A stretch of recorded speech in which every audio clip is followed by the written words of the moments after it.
Greetings, Internet. Stinker2112 here with... The Heartless 09! It is 14:29 Eastern Daylight Time on Sunday, the 18th of March, 2012. Happy, post-St. Patrick's Day. Yes. What was that rattling? What is causing that? Well, I don't know. Something in my room. Anyway, let's play EarthBound. Before we get started, I just want to know, what did you do for St. Patty's Day? Not much, really. I don't even have a green shirt. I have a turquoise shirt. That's the closest thing I have.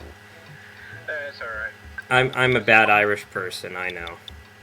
No, it's alright. It's just not as big a holiday as some others during the year. Well, it depends where you are. Whenever I go on the NHL website, they have like a lot of St. Patrick's Day. Maybe it's bigger than Canada.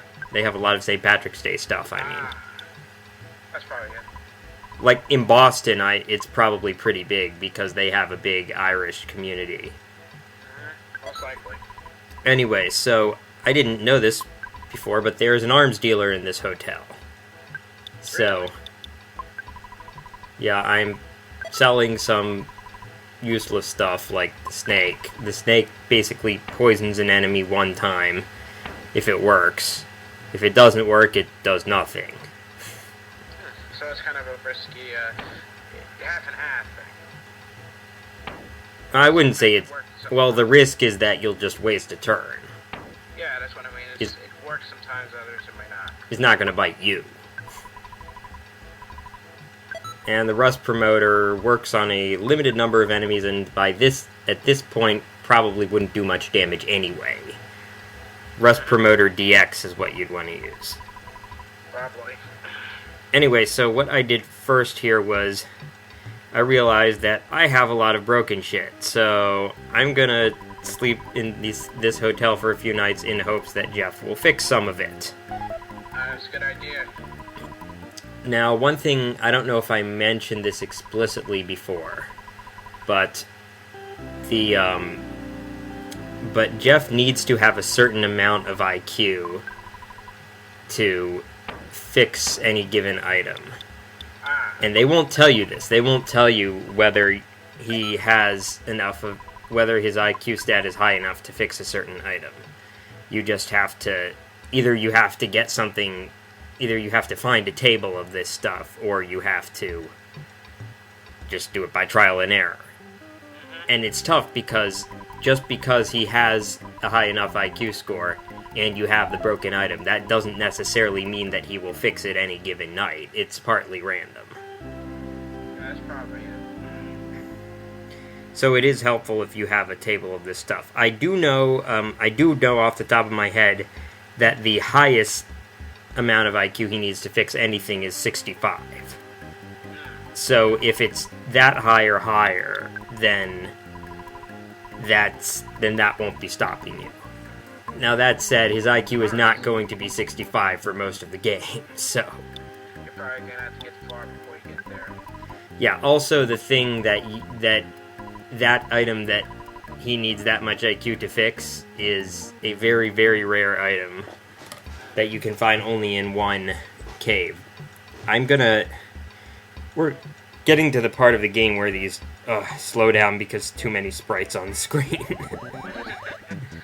Well, at least you're playing on authenticity with the actual Super Nintendo, so maybe it's the console. I don't know. Yeah, and I don't know, this is only with this game, but you see those vertical lines that are on the screen everywhere? Sort of. Like, they're not glaringly obvious, but you can see them if you look. Now I don't know why my capture card just does that with this game. I'm not sure why that is. Well, that's nothing to be worried about. I mean, I've had worse problems with my capture card. I mean, sometimes when I record, it kind of like has weird lines that are horizontal, and they constantly move whenever characters move. It's very annoying if you look at it.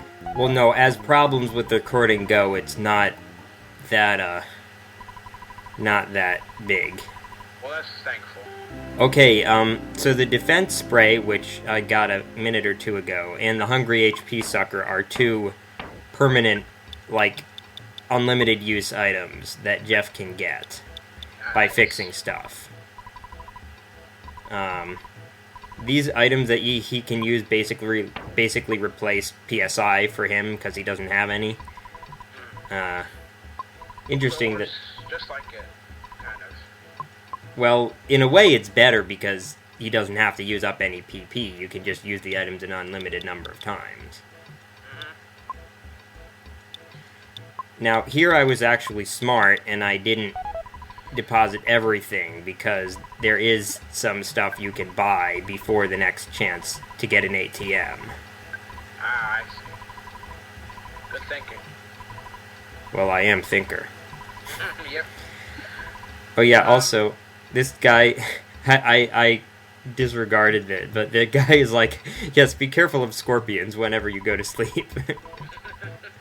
Yes, because they're apparently in your room going to bed. In the super deluxe suite. Kind of like bed bugs, except they're more deadly. These guys are annoying because they dodge attacks very often. Yeah, also, I had no idea why this thing was taking so little damage. And then I realized, oh wait, it has a shield on. There are some enemies that start the battle with shields up. Which makes sense why he's hard to kill. Yeah, now, Jeff can get an item. I think I may have... Either I got it already, or I get it later in this session, called Shield Killer, which is another unlimited use item. You use it, and it removes an enemy's shield. Sounds very helpful. Yes. You were going to ask a question? Yes, I've been noticing a lot about these EarthBound games. I've always wondered, is this game supposed to be set in the 1950s, or am I thinking something else? Because it looks like a game that would be set in the 50s. The year is 1990X. It's Really? supposed to be set in modern times for, modern times relative to when the game came out. Now, what I just bought there was deluxe water. Give it to Jeff and it does nothing. Give it to Ness or Paula, they'll recover 1 PP.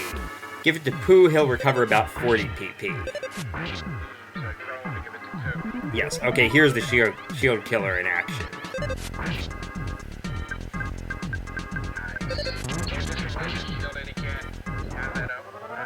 Well, he can put up another shield, but you can just kill that one too. Very good. A shield normally takes 3 hits to destroy, either 3 hits or 1 critical hit.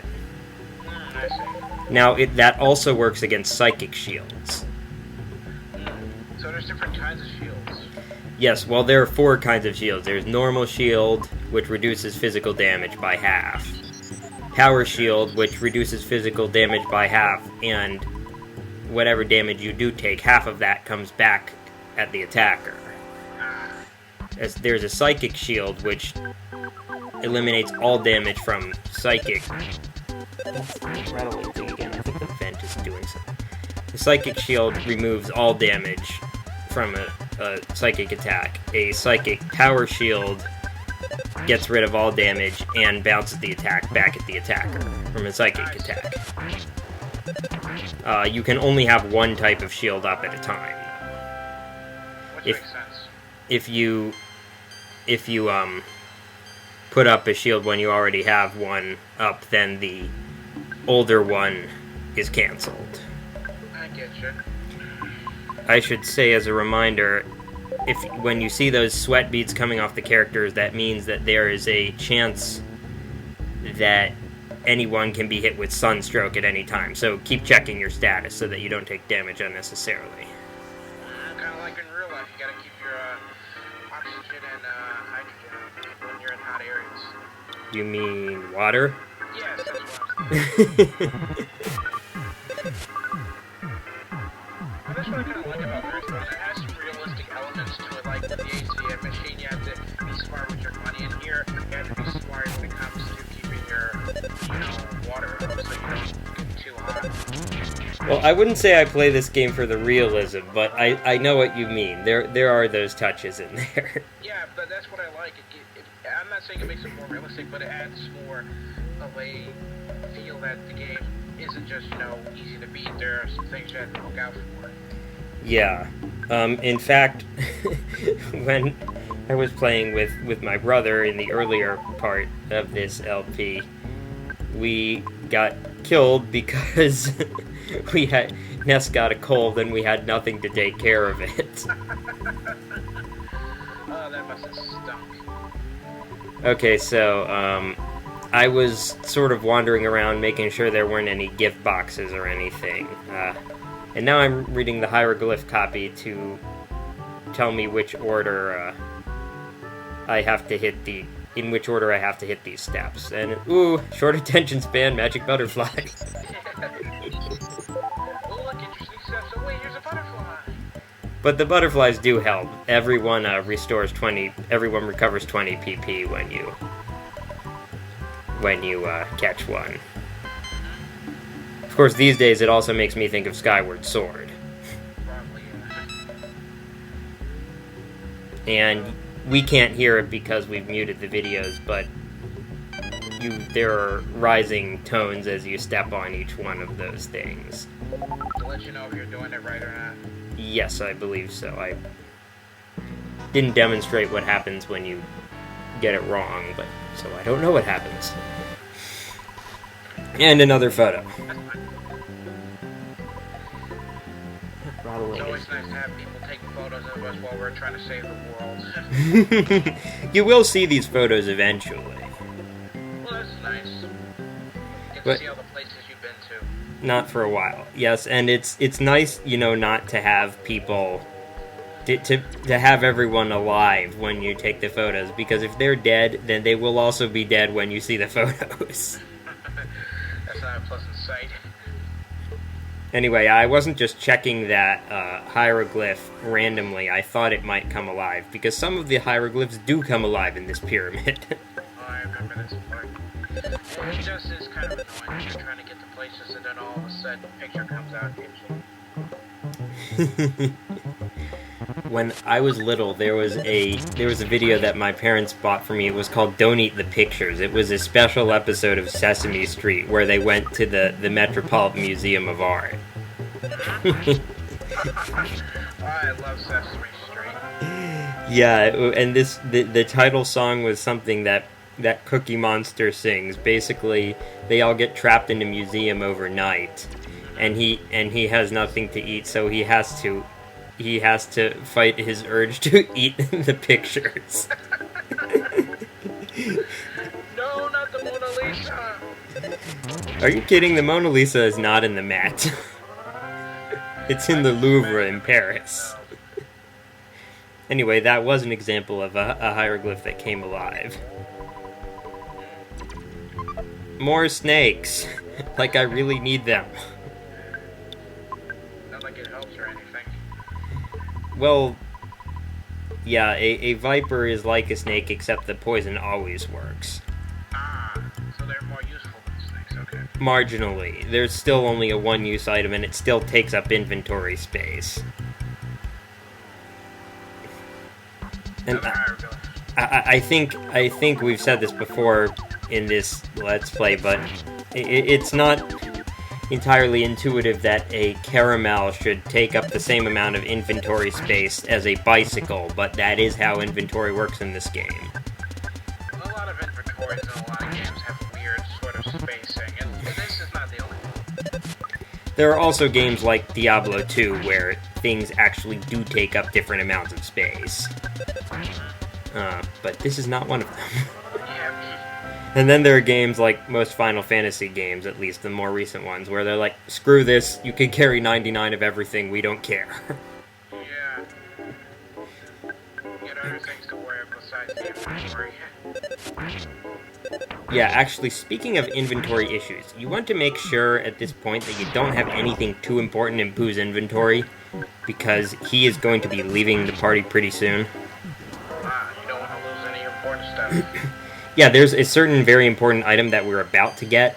Oh, Healing Gamma, finally. That means we have a means to revive people now. Ah, good. And I'm like, oh, and of course Pooh learns it at the exact same time. Geez, we could have used one of them earlier. Why are they so helpful if you think about it? Oh, well, it's a game. What can you do? Well, I mean, it is a little more useful in that if Ness dies, then there's a means to revive him now. Yeah, that's true. Healing Gamma, like a secret herb, does not always work if you use it on an unconscious person. It fails, I think, a fourth of the time or something. But it still is mostly worse, right? Oh yes, it's certainly better than nothing. Yeah, that's true. It heals, and when you revive someone with Healing Gamma, they won't have many hit points left, so you'll want to use something to restore those hit points. Anyway, like I was saying, oh yeah, some of the caskets also come and attack you.